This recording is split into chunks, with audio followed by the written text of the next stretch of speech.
Hello viewers, இன்றைக்கி நம்ம பார்க்குற நாள் சாதாரண நாளே கிடையாது. வானத்தில் நடக்கிற ஒரு முக்கிய மாற்றம். உங்களோட வாழ்க்கையில் அந்த மாற்றம் என்ன மாதிரியான தாக்கத்தை கொடுக்க போகுது அப்படிங்கிறத அந்த பதிவு நாம் இப்போ பார்க்க போகிறோம். சந்திர கிரகணம் அப்படின்னு சொன்னால் பயப்பட வேண்டிய விஷயமா இல்லை வாழ்க்கையை திருப்பி போடக்கூடிய ஒரு விஷயமா அப்படிங்கிறது தான் நாம் இப்போ இந்த பதிவில் முழுமையான விளக்கத்தோடையும் பார்க்க போகிறோம். பொதுவாக கிரகணம் வருது அப்படின்னு சொன்னாலே பெரும்பாலும் எல்லா கோவில்கள்லையுமே பாருங்கள் நட சாத்திடுவாங்க. கிரகணம் முடிஞ்சதுக்கப்புறம் கோவிலை சுத்தம் பண்ணி பூஜை புனஸ்காரம் செய்வாங்க. இது வழக்கமாக நடக்கிற விஷயம். சந்திர கிரகணம் எப்படிப்பட்டது, ஏன் இது உருவாகுது, இதனால் என்ன பாதிப்பை பெறவுறாங்க மக்கள் அப்படிங்கிறத வாங்க இப்போ நம்ம விரிவாக பார்க்கலாம். இந்த பதிவு நிச்சயமாக நீங்கள் பயன்பெறக்கூடிய வகையில் இருக்குங்க. அதனால் ஸ்கிப் பண்ணாமல் கடைசி வரைக்கும் முழுமையாக பாருங்கள். நீங்கள் இந்த சந்திர கிரகத்தினால் பெறக்கூடிய ஒரு நன்மை இது இருக்குது. அது என்ன அப்படிங்கிறது சொல்லியிருக்கோம். ஸோ ஸ்கிப் பண்ணாமல் முழுமையாக பாருங்கள். சூரியன், பூமி, சந்திரன் இந்த மூணுமே ஒரே நேர்கோட்டில் வரும்போது பூமியின் நில சந்திரன் மீது விழுது. அப்போதான் நடக்குது இந்த சந்திர கிரகணம். பொதுவாக சந்திரன் அப்படிங்கிறது மனசு, உணர்ச்சி, எண்ணம், உறவு இது எல்லாமே குறிக்கக்கூடிய கிரகம். அதனால தான் சந்திர கிரகண நேரத்தில் மனசு குழப்பம், அமைதி இல்லாமல் பழைய நினைவுகள் வரும். இதனால் திடீர் கோபங்கள் உண்டாகும். சந்திர கிரகத்தின் போது பாருங்கள், பெரும்பாலான நபர்கள் கோபப்படக்கூடிய சூழல் உருவாகும். அமைதியாக இருந்தால் கூட எதிரில் உள்ளவங்களோட செயல் கோபத்தை தூண்டும். அந்த கோபத்தை பெரும்பாலும் குறைக்க முயற்சி செய்யுங்க. நிதானமாக செயல்படுங்க, பொறுமையாக இருங்க. நீங்கள் கோயிலுக்கே போலினா கூட வீட்லேயே அமைதியாக தியானம் பண்ணுறது நல்லது. சந்திர கிரகத்தின் ஆன்மீக முக்கியத்துவம் அப்படின்னு நாம் பார்த்தா நம்ம முன்னோர்கள் ஏன் இந்த கிரகத்தை ரொம்ப முக்கியம் வாய்ந்ததாக சொல்கிறாங்க அப்படின்னு பார்க்கலாம். வெளி உலகம் மாற்றம் இல்லை, இது உள் உலக மாற்றமாக பார்க்கப்படுது. சந்திரன் மறையும் போது நம்ம மனசுக்குள்ளே மறைஞ்சி கடந்த பயம், வலி, தவறு, உண்மை இது எல்லாமே வெளிவரும். அதனால தான் இந்த நாளில் தியானத்துக்கு முக்கியத்துவம் தராங்க, மந்திர ஜபத்துக்கு முக்கியத்துவம் தராங்க. மனசை சுத்திகரிப்புக்கு ரொம்பவும் சக்தி வாய்ந்த நாளாக இதை நாம் பயன்படுத்திக்கலாம். இந்த கிரக நேரத்தில் என்ன தவிர்க்கலாம் அப்படின்னு பார்த்தா, யாருக்கிட்டையுமே தேவையில்லாமல் எந்த ஒரு வாக்குவாதமும் செய்யாமல் இருக்கிறது நல்லது. அதே போல் இன்றைய தினம் ரொம்ப மிகப்பெரிய முடிவுகளை எடுக்கிறத தவிர்க்க பாருங்கள். கோபத்தை கைவிடுங்க. எதிர்மறை சிந்தனைகள் வரும், அதையும் தவிர்க்க பாருங்க. உறவுகள் கிட்ட தேவையில்லாமல் வீணா வார்த்தைகளை பேசி சண்டை சச்சரவுகளில் ஈடுபடாமல் அதை தவிர்க்கிறது நல்லது. ஏன்னா இந்த நேரத்தில் எடுக்கிற முடிவுகள் பின்னாடி வருத்தம் தரக்கூடிய விஷயமாக கூட மாறிடும். அதனால் கவனமாக இருக்கணும், கோபம் தவிர்க்கணும், நிதானமாக செயல்படணும், முன்னெச்சரிக்கையாக இருக்கணும். இந்த சந்திர கிரகணத்தில் உங்கள் மனதுக்கு பிடித்த தெய்வத்தை மனமாற பிரார்த்தனை செய்யுங்க, அது நன்மையை ஏற்படுத்தும். இந்த பதிவு பார்த்துட்டு இருக்க நீங்கள் உங்கள் இஷ்ட தெய்வம் எந்த கடவுள் அப்படிங்கிறது நம்ம சேனல் கமெண்ட் பாக்ஸில் சொல்லுங்கள். உங்களுக்காக உங்கள் இஷ்ட தெய்வத்திலையும் உங்கள் குலதெய்வத்திலும் உங்களுக்காக நாங்கள் பிரார்த்தனையும் செஞ்சுக்கிறோம். எல்லா விதத்துலையுமே நன்மை சேர உங்களுக்கு இறைவன்கிட்ட உங்களுக்காக நாங்கள் பிரார்த்தனையும் செஞ்சுக்கிறோம். அதே போல் மன அமைதி பெறவும் நீங்கள் இன்றைய தினத்தில் இந்த ஒரு விஷயத்தை செய்கிறதுனால நன்மையை பெறலாம். அது என்ன அப்படின்னு பார்க்கலாம். நீங்கள் இந்த மந்திரத்தை சொல்வதால் நன்மையை பெற முடியுங்க. அது என்ன அப்படின்னு பார்த்தா, ஓம் நம சிவாயா போற்றி, அதோடு சேர்த்து ஓம் சந்திராய நமக, இந்த 2 மந்திரத்தையும் நீங்கள் குறைஞ்சது 11 முறை, முடிஞ்சால் 108 முறை சொல்லணும். இது ஒரு சிறப்பான நேர்மறையான ஆற்றலை அதிகரித்து கொடுக்கும். இன்றைக்கி இந்த ஒரு விஷயத்தை தவறாமல் பயன்படுத்திடுங்க. அதே போல் இன்றைய தினம் கோபத்தை குறைச்சிக்கிட்டு கொஞ்சம் இறை வழிபாட்டில் அதிகமாக கவனம் செலுத்துங்க. நன்மையும் நல்ல ஒரு உயர்வையும் நீங்கள் பெறுவீங்க. மனசுக்குள்ளே சொல்லிக்கோங்க, இது நம்ம வெளிக்காட்டணும் அப்படிங்கிற அவசியம் கிடையாது. அதே போல் இந்த கிரகணம் வருடத்தின் முதல் கிரகணமாக அமைஞ்சிருக்கு. இந்த சந்திர கிரகணம் உங்களோட வாழ்க்கையில் சிறப்பான உயர்வை கொடுக்கணும் அப்படின்னா நீங்கள் இறை வழிபாடை மேற்கொள்ளுங்க, நன்மை வரும். கோபத்தை தவிர்க்க பாருங்கள். யார்கிட்டையுமே வீணா வாக்குவாதம் செய்யாதீங்க. சண்டை சச்சுறுகள் வரக்கூடிய சூழல் இருக்குது அப்படின்னா அந்த இடத்தை விட்டு விலகி போகிறது நல்லதாக இருக்கும். பொதுவாகவே வானில் நடக்கிற ஒவ்வொரு கிரகநிலை மாற்றத்தினாலும் 12 ராசிக்குமே அதன் தாக்கம், மாற்றம் சுப பலனையும் அசுப பலனையும் கொடுத்துட்டு தான் இருக்குது. இப்போ நடக்கக்கூடிய சந்திர கிரகணம் அப்படிங்கிறது 12 ராசிக்கும் என்ன மாதிரியான பலனை கொடுத்துருக்கு, எந்த ராசி சுப பலனை பெற போகிறீங்க, எந்த ராசி அசுப பலனை பெற போகிறீங்க அப்படிங்கிறத நாம் தொடர்ந்து பார்க்கலாம். முதல்ல 12 ராசிகளையுமே முதல் ராசியாக இருக்கக்கூடிய மேசராசி. மேசராசிக்கு பாருங்கள், இந்த சந்திர கிரகணம் அப்படிங்கிறது மனசை தெளிவுபடுத்தக்கூடிய சூழலை உருவாக்குது. நீங்கள் ஒரு முக்கிய முடிவை இப்போ பக்குவமாக எடுப்பீங்க. நீங்கள் எடுக்கிற முடிவு நன்மையாக இருக்கும். அதே போல் குடும்பத்தில் இருக்கிறவங்ககிட்ட அன்பு, அந்யோன்யம் அதிகரிக்கும். விட்டு கொடுத்து போகிறதுனால நன்மையை நீங்கள் பெறுவீங்க. வீட்டில் வரக்கூடிய வாக்குவாதத்தை முடிஞ்ச அளவுக்கு தவிர்க்க பாருங்கள். நன்மையை நீங்கள் பெரும்பாலும் இன்னும் பெறலாம். குடும்பத்தில் சந்தோஷமான சூழலை நீங்கள் உருவாக்கலாம்.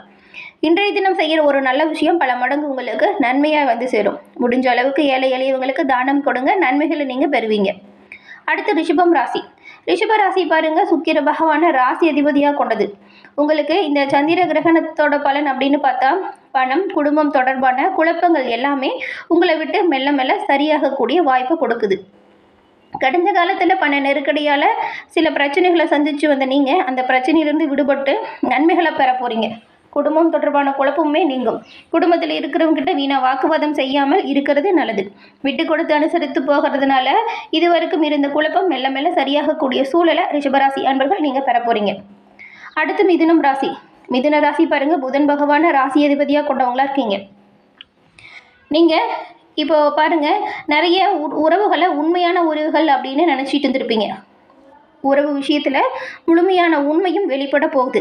யார் நல்லவங்க யார் கெட்டவங்க அப்படின்னு புரிஞ்சு கொள்ளக்கூடிய அளவுக்கு சில நிகழ்வுகள் நடக்கும். புரிஞ்சுக்கோங்க. புரிஞ்சுக்கிட்டு தன்மையாக நீங்கள் உங்களோட வாழ்க்கையை வாழ தொடங்குங்க. தேவையில்லாத நண்பர்கள் சகவாசத்தை விளக்குறது இனி வரக்கூடிய காலகட்டத்தில் நல்லதாக இருக்கும். அடுத்து கடகராசி. கடகராசி தாங்க சந்திரனின் அம்சம் கொண்ட ஒரு ராசி. இந்த கிரகணம் உங்களுக்கு ரொம்பவுமே முக்கியமான ஒரு கிரகணம் அப்படின்னு கூட சொல்லலாம். இது வரைக்கும் இருந்த போராட்டம், துன்பம், தொல்லை இது எல்லாமே நீங்கக்கூடிய அமைப்பை நீங்கள் இந்த கிரகணத்தில் பெற முடியுங்க. நீங்கள் இறை வழிபாட்டை, அதாவது சந்திரன் வழிபாடு, சிவன் வழிபாடு முடிஞ்ச அளவுக்கு சாத்திருந்தாலுமே சிவபெருமான் ஆலயம் சென்று இறை வழிபாட்டை செய்யுங்க. தியானம் செய்யுங்க கோயில். அது ரொம்பவுமே நல்லது. மனசு லேசாகும். மனசில் இருக்கிற பாரம் குறையும். நன்மைகளையும் நல்ல ஒரு உயர்வையும் பெறக்கூடிய கிரகணமாக உங்களுக்கு இந்த கிரகணம் அமையும். அடுத்து சிம்மராசி. சிம்மராசி அப்படின்னு சொன்னாலே உங்களுக்கு பாருங்கள், வேலை, மரியாதை, புதிய வாய்ப்புகள் சில வர தொடங்கக்கூடிய காலகட்டமாக அமைஞ்சிருக்கு. வரக்கூடிய வாய்ப்புகளை சரியாக பயன்படுத்திக்கிட்டா நல்லது. அடுத்து கன்னிராசி. கன்னிராசிக்காரங்களை பொறுத்த வரைக்கும் இந்த சந்திர கிரகணம் அப்படிங்கிறது பயம் குறைஞ்சி நல்ல ஒரு தைரியம் வரக்கூடிய அமைப்பு. இருக்கிற நம்பிக்கை இன்னுமே அதிகரிக்கும். எந்த ஒரு பிரச்சனையாக இருந்தாலும் துணிச்சலாக செயல்படுவீங்க. நம்பிக்கை அந்த ஒரு விஷயத்தையும் செய்யக்கூடிய அமைப்பு உங்களுக்கு உண்டாகிருக்கு. அடுத்து துலாம் ராசி. உறவுகளில் சமநிலை அப்படிங்கிறது திரும்ப வரப்போகுது.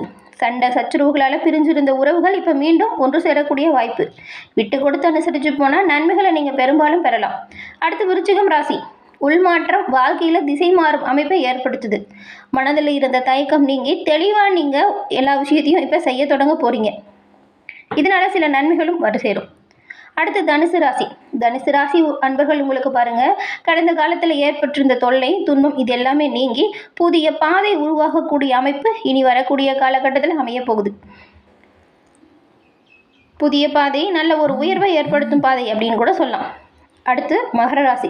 மகர ராசிக்காரங்களுக்கு பாருங்கள், பழைய சுமை எல்லாமே உங்களை விட்டு விலகி இன்பம் அதிகரிக்கக்கூடிய காலகட்டமாக வரக்கூடிய காலகட்டம் அமைய போகுது. சந்திர கிரகணத்துக்கு பிறகு உங்களோட வாழ்க்கையில் சில திருப்பங்கள் ஏற்படும். அது நல்லவையாக இருக்கும். வரக்கூடிய வாய்ப்புகளை சரியாக பயன்படுத்திக்கிறது நல்லது. அடுத்து கும்பராசி. கும்பராசியை பாருங்கள், நீங்கள் எதிர்பாராத ஒரு நல்ல செய்தி இப்போ உங்களுக்கு வந்து சேரும். இது மனசில் ரொம்பவுமே ஆனந்தத்தை ஏற்படுத்தும். குடும்பத்திலையுமே குதூகலமான ஒரு சந்தோஷத்தை உருவாக்கி தரக்கூடிய நல்ல செய்தியாக இருக்கும். குடும்பம், வியாபாரம், தொழில் எல்லாத்துலேயுமே சிறப்பான உயர்வை பெறக்கூடிய காலகட்டமாக வரக்கூடிய காலகட்டம் உங்களுக்கு அமைய போகுது. அடுத்து மீனராசி. மீனராசி அப்படின்னு சொன்னாலே பாருங்கள், உங்களுக்கு இப்போது ஆன்மீக வளர்ச்சி அதிகரிக்கக்கூடிய காலகட்டமாக அமைஞ்சிருக்கு. இந்த காலகட்டத்தில் நீங்கள் தெளிவாக எந்த ஒரு விஷயத்தையும் பிளான் பண்ணி பண்ணுங்கள். நல்ல விஷயத்தை பெற முடியும். சந்திர கிரகணம் அப்படிங்கிறது ஒரு பயம் தரக்கூடிய கிரகணமே கிடையாது. அது ஒரு சுத்திகரிப்பு அப்படின்னு சொல்லுவாங்க. அது என்னென்னா, நம்மளோட மனசில் இருக்கிற பகை, கோபம், ஈகோ இது எல்லாத்தையுமே விளக்கி நாம் எவ்வளோ தெளிவாக சிந்தித்து செயல்படுத்துகிறோமோ அந்த அளவுக்கு நன்மையை பெறக்கூடிய அமைப்பு. அதனால் இந்த கிரகணத்தை 12 ராசிகளும் சரியாக பயன்படுத்திக்கோங்க. சில வாய்ப்புகள் வரும், அதை சரியாக பயன்படுத்திக்கோங்க. எல்லா வகையிலுமே எல்லோரும் நல்ல ஒரு உயர்வு பெற்று நலமுடன் வாழக்கூடிய கிரகணமாக இந்த கிரகணம் அமையட்டும். இன்றைக்கி முடிஞ்ச வரைக்கும் மனசை அமைதியாக வச்சுக்கோங்க. மனசில் இருக்கிற பகையை நீக்கிடுங்க. தேவையில்லாத விஷயத்தெல்லாம் விட்டுட்டு நீங்கள் முழு மனதாக உங்களோட வாழ்க்கையில் உயர்வதற்கு என்ன செய்யணுமோ அப்படிங்கிறதுல கவனம் செலுத்துங்க. இந்த கிரகணத்துக்கு பிறகு உங்கள் வாழ்க்கையில் நல்ல ஒரு மாற்றம் வர ஆரம்பிக்கட்டும். இந்த பதிவை எந்த ராசிக்காரங்க பார்த்துட்ருக்கீங்க அப்படிங்கிறதையும் நம்ம சேனல் கமெண்ட் பாக்ஸில் சொல்லுங்கள். உங்கள் நண்பர்களுக்கும் இந்த பதிவை ஷேர் பண்ணுங்கள், அவங்களும் பார்த்து பயன்பெறட்டும். என்ன நேயர்களே, இந்த பதிவு நீங்கள் பயன்பெறக்கூடிய வகையில் அமைஞ்சிருக்குன்னு நினைக்கிறோம். இந்த பதிவு உங்களுக்கு பிடிச்சிருந்தால் லைக் பண்ணுங்கள், உங்களுடைய நண்பர்களுக்கும் ஷேர் பண்ணுங்கள். மறக்காமல் சப்ஸ்கிரைப் பண்ணி கூட வருது இல்லையா பெல் ஐக்கான், அதை கிளிக் பண்ணி வச்சுக்கோங்க. அப்போ தான் நாங்கள் போடுற பதிவுகள் ஒவ்வொன்றுமே நோட்டிஃபிகேஷன் மூலம் உடனுக்குடன் உங்களை வந்தடையும் அப்படிங்கிறதையும் தெரிவிச்சுக்கிறோம். நம்ம சேனலில் 12 ராசிக்குமே வாரப்பலன், மாதப்பலன், தினப்பலன் அப்படின்னு எல்லா விஷயங்களுமே உங்களுக்காக பதிவு பண்ணிகிட்ருக்கோம்.